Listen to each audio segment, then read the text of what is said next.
तुम्हें किसने कहा था ये, किसी सुनसान रास्ते पर किसी अनजान चेहरे से ज़रा सी आशनाई को बहुत ही ख़ास लिख डालो।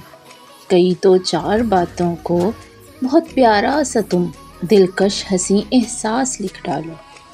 तुम्हें किसने कहा था, सुनो ए मोम की गुड़िया, कि अब इस दौर के अंदर कोई मजनू नहीं बनता, कोई रांझा नहीं बनता।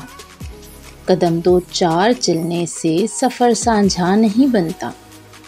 तुम्हें बेकार सोचों पर सुनो रोने का डर कैसा, जिसे पाया नहीं तुमने उसे खोने का डर कैसा।